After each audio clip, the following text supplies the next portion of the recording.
Okay. Hopefully this is fine again. Had to come back.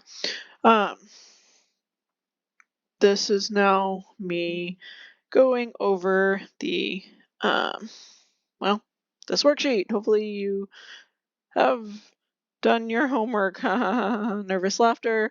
Pretend like I'm there in person and, looking at you in the eye and judging some of you silently. So, yeah. And you will know who you are if you didn't do your homework. Okay, here is the answer key. I just wanted to talk through the answers to this. Hopefully they're somewhat self-explanatory, but I also wanted to just make crystal clear. Oh, there was also one thing I wanted to go over, and we'll go over it in the course of going through this worksheet, because we didn't talk about, hopefully we already talked about what constitutes an under versus overestimate of a function for Riemann sums, whether it be left, hopefully that's better. We went over what constitutes a Riemann sum being an over or underestimate for a given function, whether left or right Riemann sum. And we need to do the same thing for trapezoidal sum. And one of those questions answers that question and gives concrete examples of, well, what in the world happens when you have unequal subintervals. So instead of just coming up with hypothetical questions, I'm just going to go ahead and go through this answer key. All right, so I think this is already like posted on Blackboard, so you can hate yourself. But so hopefully this is what you already have. And here's the answers. Okay, a function f is continuous in the closed interval, blah, blah, blah, and values are shown in the table above. Again, just another reminder, friendly reminder, that if they give you values in a table, do not just assume that those values are just connected nice and happily. Like if this function value right here, for example, goes from 12 to 28, it says, don't just assume that that function is, that f of x is increasing between 12 and 28, let alone forming a straight line or a curved line or anything. They do say it's continuous, so you can't assume that. But just a friendly reminder that these are just like little, well, I guess I could draw like, these are little like, points. I don't even know what, points like that. And so just knowing they're continuous technically, well, you don't know exactly what they look like, right? It could be like total mess like that. I don't know. Just keep that in the back of your mind when you're doing these problems. Okay. So they love giving you a table of values and then talking about Riemann sums and trapezoidal sums, because notice already that leads us to the ability to have unequal subintervals, 2 to 5, 5 to 10, what? 10 to 14, those are not equal, like, x, not equal distances in the x range. Very important. Okay, using these subintervals, 2 to 5, 5 to 10, 10 to 14, if that was not already super obvious, what is the approximation of the area under f of x between x equals 2 and x equals 14? Found by using a right Riemann sum. So this kind of goes back to what we talked about in 5.2, I think it was. Yep. Well, right Riemann sum. So yeah, pretty much the same idea here, right? So you have width times height, right? Let's see, right, width times height.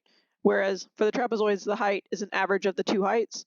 For the Riemann sums, the height is you either choose the left height or you choose the right height. That's pretty self-explanatory. Okay, so the width here, again, notice the width is different. Goes from 5 minus 2, right? 5 minus 2, and then 10 minus 5, right? We're just taking these numbers from the table. 2 to 5, 5 to 10, 10 to 14. So the width between 2 to 5 is whatever 5 minus 2 is, 3. 10 minus 5, that width is 5. From 10 to 14, the width is 4, right? So we have the 3, the 5, and the 4. They're different widths. And then each of those gets multiplied by whatever the appropriate height is. We're using a right Riemann sum. So we have to choose the one to the right. So I literally in my mind even just like think of this, let's see, 12, 28, 34, 30. So I literally just think about this like, er, right? It's literally, no, they're not equal. I drew them probably more equal than they are, but, oh, no, I'm not doing, I'm in the whole trapezoid mindset. Nope, come on. Right Riemann sum. So if it helps you in your mind, in my brain, I'm like, right Riemann sum. Actually, let me shift these over. Right, no, there, there, there, there, but they're not equally spaced. I kind of drew them equally spaced. They're not equally spaced. But like the right side is like whatever that height is, and then that side, and then let's pretend like these are more. Let's pretend like these are more drawn out, right? Because that is wider. That's also kind of wide, something like that. And so this height is like that, right? So you choose for a right Riemann sum, you have to choose the one on the right. So the one on the right for that one is that one. The one on the right for that one is that one. The one on the right for that one is that one. Okay, so you have the width times the height. So the height for the first one is the one on the right, 28, 28. The one on the right here is 34. You choose 34 for the second one. The one on the right for the third one is 30. You choose 30 for the height for the third one. Right? If it said left Riemann sum, you would have just chosen 12, 28, 34 for the heights instead of 28, 38. 28, 34, 30. Hopefully that's pretty self-explanatory. You sum them up. Make sure, just notation-wise, when you're doing this, always put approximately equals, okay? You know how I am about notation. Because it's the right thing to do. You would be objectively wrong if you said that this interval is exactly, oh, don't touch it.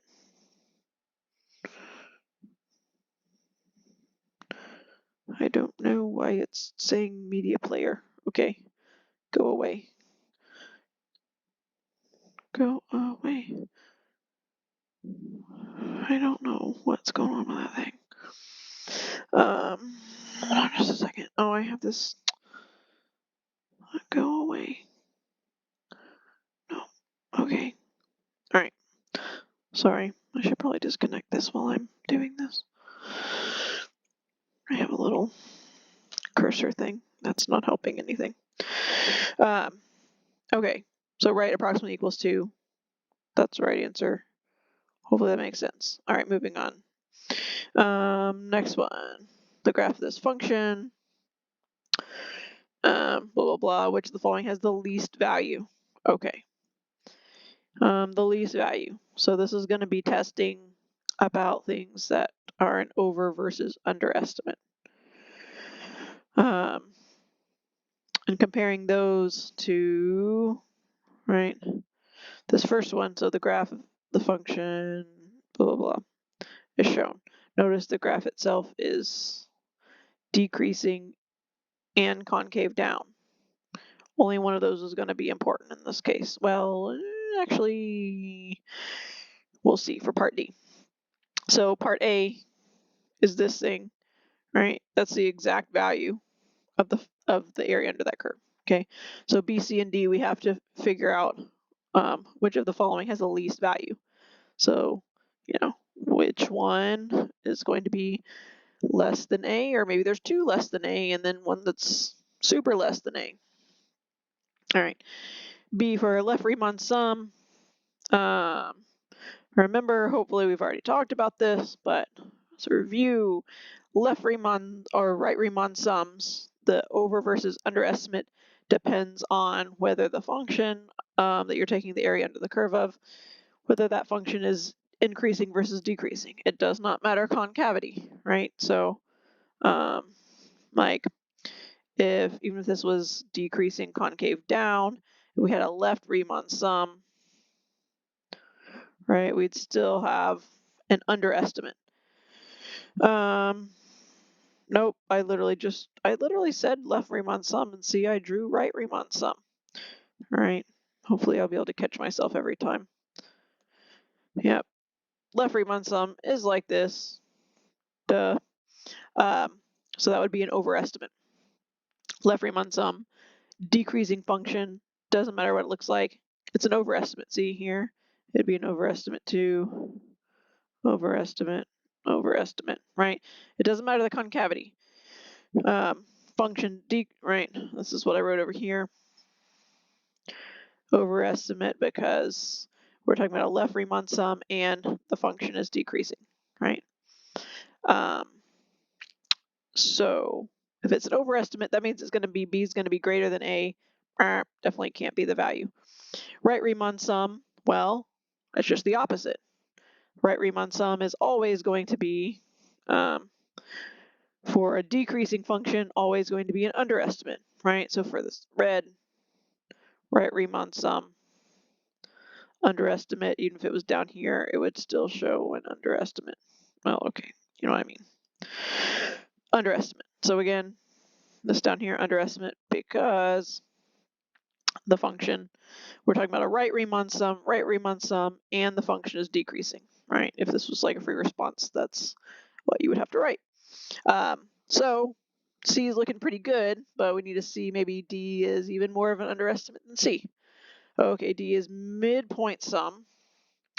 Hopefully we already talked about this, but for a midpoint sum, it's, I guess, pretty much the same ideas for trapezoidal rule. I think we're gonna talk about that in a couple minutes coming up. But midpoint sum depends on the concavity, not on whether the function is increasing versus decreasing.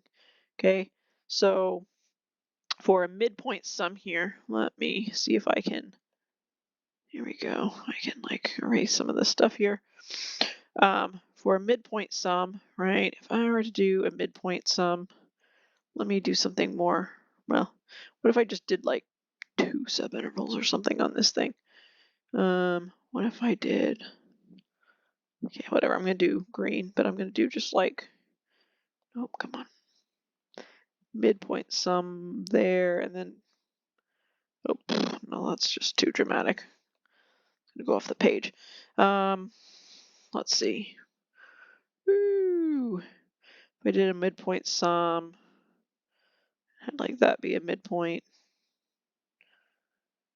and then like that be a midpoint. I don't know. They don't even have to be equal subintervals, I guess. Well, see, that's a little bit closer because it's kind of like, well, you got you got a little bit of an underestimate going on, you got a little bit of overestimate going on. Well, what makes the difference is, right, if this was if instead this was like a straight line here, this looks like it's a little bit more of an underestimate if it was a straight line than that. Let's see, where am I going with this? If the function is concave down, let's just cut to the chase. If the function is concave down, a midpoint sum will be an overestimate, right? So for concave down, yeah, that makes sense. For concave down, right, there's going to just be more kind of like extra overestimate than there is like extra underestimate, if that kind of makes sense, right? Like the part, even like here, it's kind of hard to tell based on how I drew it, but the part kind of bulging above here, that essentially our midpoint sum is missing on is a little bit greater than the extra that our Riemann sum has there. So overall, since this function is concave down, we have a midpoint sum. It's an overestimate. If it was concave up, even if it was still decreasing, right? Well, let's see. I can move that out of the way.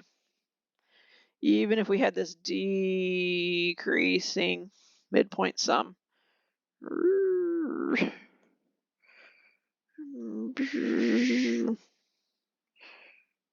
I don't know. Pretend like that's midpoint sum. Even if the function's still decreasing, see, but this is concave up now, so there's like a lot more that we're missing out on in our rectangles here. Result like this is like really tall. That's more than this area is, just like this is more than this little sliver of an area is.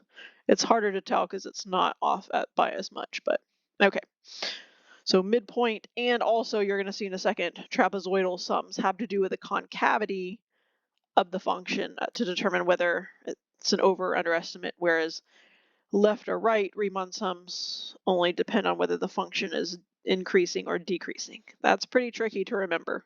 You do need to remember it. They're not going to ask it very frequently, but they will ask it. This also relates back to local linear approximation. If you remember, that also had to do with the concavity of the function. This is back when we had like, right, if I had a known point on the function and then I had like an approximated value of the function, either up here or down here, right? It didn't even matter if the function's increasing or decreasing. Like in this case, this is an overestimate because the function's concave down. If the function was concave up, right? If the function was concave up, even if we chose it on a point that was also increasing,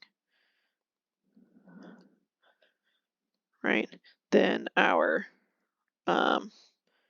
approximated function value would be too low instead of too high because this function is concave up. Over here it's concave down. Okay. Again, you're starting to probably, hopefully realize that there's a lot of intricate information that's all kind of related and like you can easily remember it in just the wrong way or confuse different types of information. This is why we spend a lot of time, aka like the entire fourth quarter, reviewing everything. Okay, this function, this question down here, number 3, guess it's called. Okay, on a certain day, the rate, okay, really important, the rate. They told us a rate. They did not tell us an f of x, right? Super important. In fact, it's very rare that up here in these questions they gave us f of x values, right?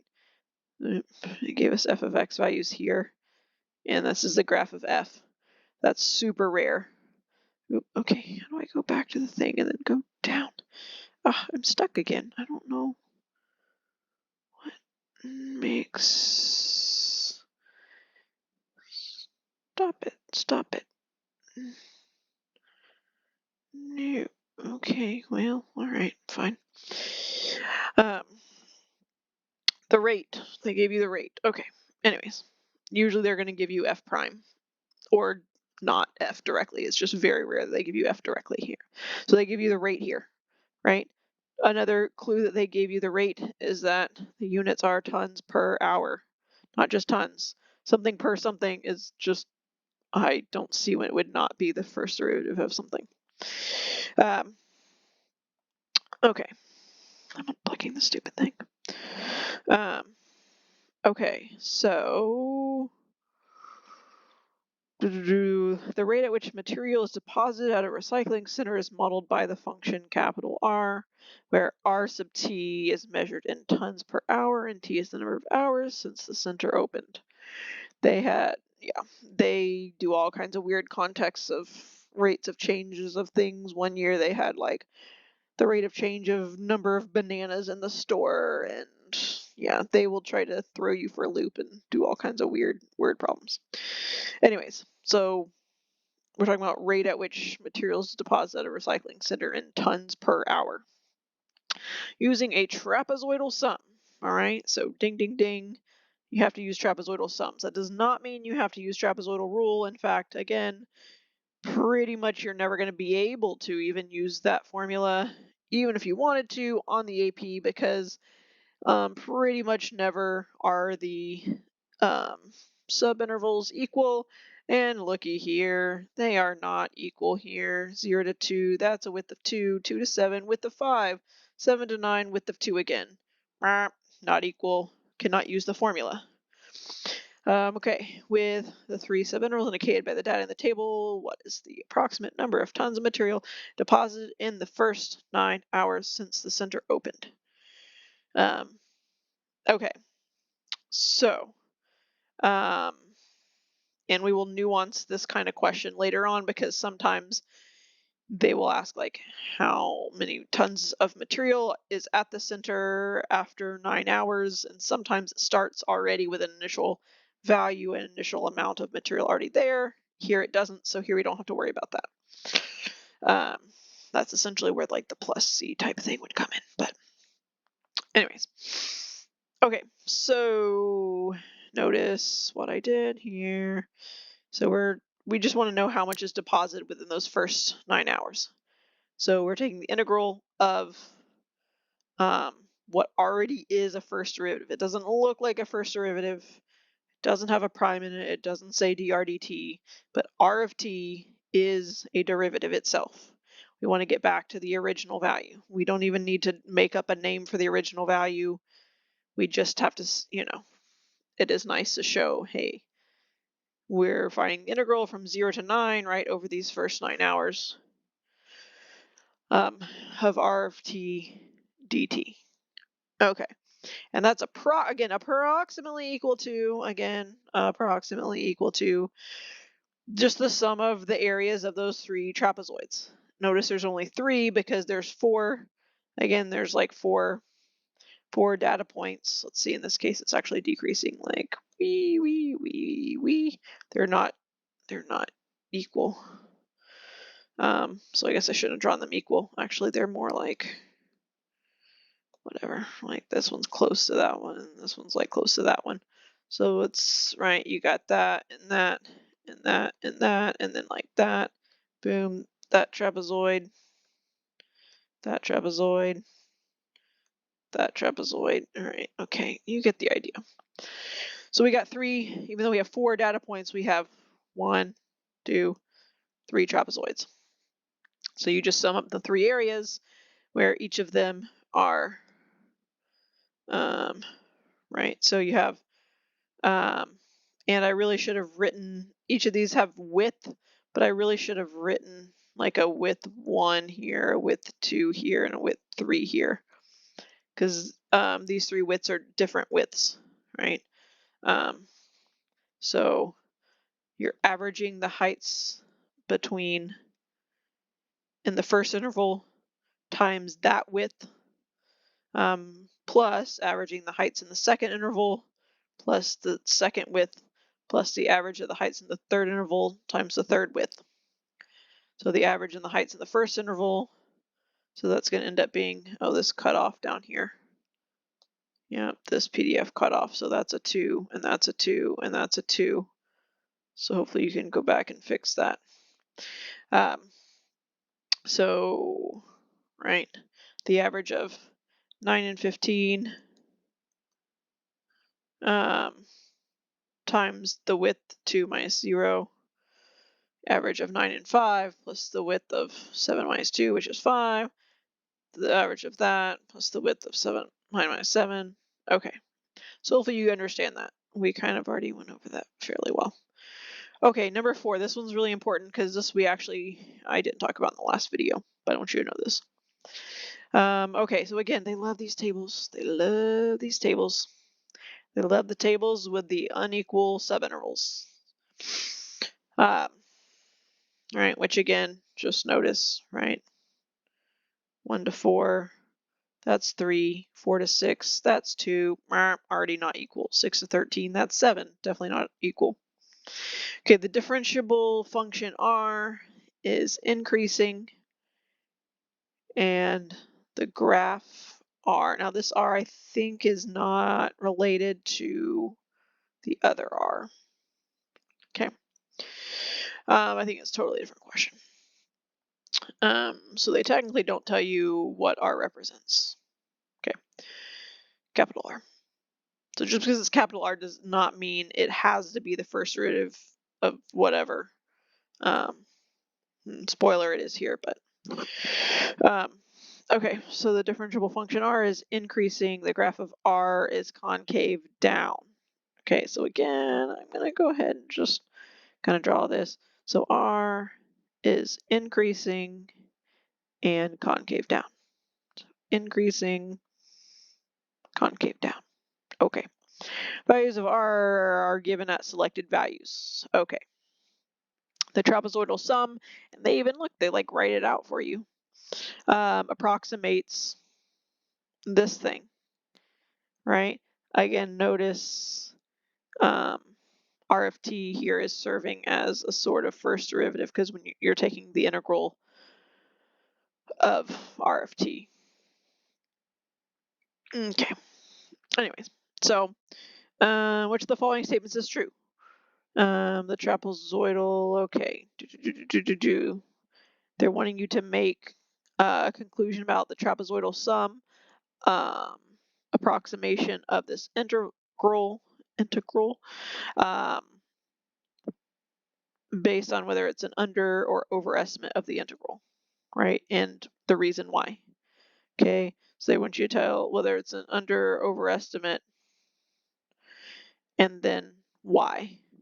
So it's either an underestimate or an overestimate, and it's either that way because the function r is increasing or because r is concave down. We know that it is true that r is both increasing and concave down. We just don't know which of those is the reason why the trapezoidal sum here is either an under or overestimate.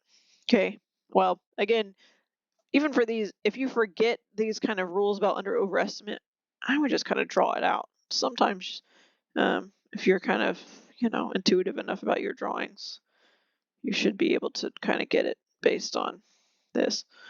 Well, first of all, hopefully if you drew it, a function that's increasing concave down, you would see this trapezoidal sum as an underestimate. So it's got to be an underestimate. So, right, so it can't be an overestimate. So can't be that one or that one. So it's impossible. So now we need to know, well, why is it an underestimate? Well, hopefully, logically speaking, you could think, well, let's test it out. Let's change the concavity, keep it increasing, and see if our conclusion would change. Okay, so if we still had the function increase, but we changed its concavity, what would happen? Right here and here. Just do something real simple. Okay, this is kind of hard to see. Let me try again. Trying to make it real thin. Woo! There we go. That's a little better. Okay, so like here, here, right. Kind of messy. But you can kind of tell that goes over that. Here to here. Straight line would go over that. I mean, hopefully you can tell that the function, okay. I drew it down. I drew it down here too. Hopefully you can tell that the lines here, the lines up here, are going over the function. So it would be an overestimate instead of an underestimate here, where the straight lines are over the function when the original function is concave down, whereas the straight lines are under the function. The straight lines are over the function when the function is concave up. The straight lines are under the function when the function is concave down. So it's the function stayed increasing in both those cases. It only depended on the concavity. So just like the midpoint sums, it only depends on the concavity. So the reason that this is an underestimate is because the function's concave down, right? To prove it to ourselves, we could also say, okay, well, what if the function was concave down but decreasing? We could do like a thing like that. If we did, okay, right? It's a rough sketch, but right, this would be an underestimate because the original function is concave down, just like this was an underestimate when this was concave down, but it switched to be an overestimate when it was concave up. Okay, hopefully that makes sense. It's dependent on the concavity, not on whether the function is increasing or decreasing. All right, the last one. Kathleen skates on a straight track. She starts from rest at the starting line at t equals 0. Again, later on, we haven't really talked about this.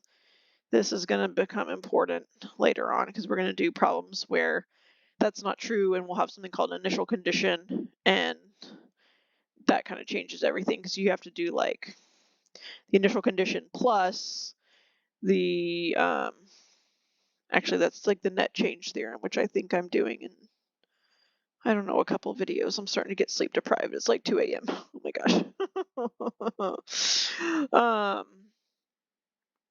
Anyways, we'll talk about that later.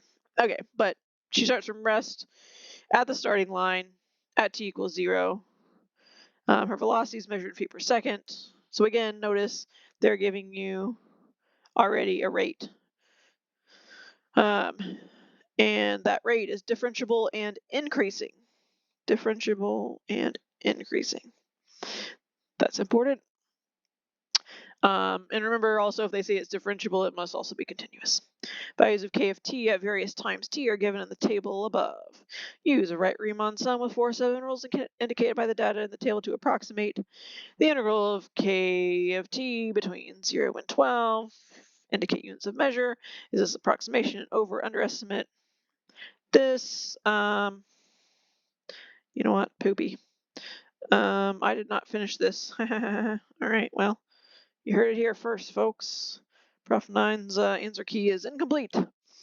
I forgot to add in this, so we can talk about this right now. And you have to explain your reasoning. All I did was the right Riemann sum. So right Riemann sum, right? This is just like before. I'm not really going to take time talking about it. 0 to 3, that's the width. 3 to 5, that's the width. 5 to 8, that's the width. 8 to 12, that's the width.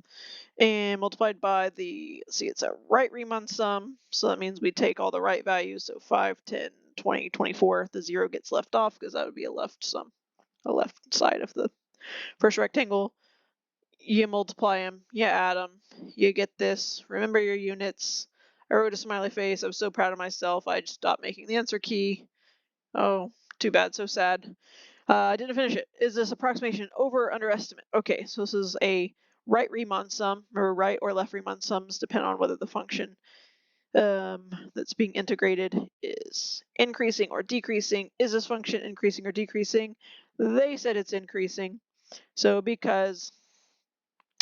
the function is increasing, right Riemann sum, let's see. I always forget it anyways. I just draw it out. And if you have something increasing, it doesn't even matter the concavity. Well, it's mostly, I got a little bit of that decreasing at the beginning. Just erase that part. Okay. So right Riemann sum, right, right, right. Okay, definitely overestimate. So you would say this is an overestimate because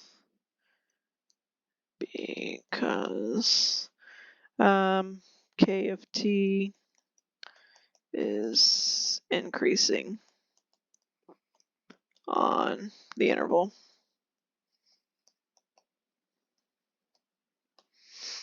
All right, k of t is increasing. You say it's an overestimate. That's all you got to say. That's the explanation. You don't need to say more, can't say less. Yep. All right. Hope you have a good day. I'll probably do more videos tomorrow. I think I have like 12 videos or something I have to do. All right. So good luck. Hopefully I don't have a baby before I finish all these videos. Good luck on your quiz or test or whatever it is that's after this. I forget what's in the schedule. Okay. Have a good day. Peace out. God bless.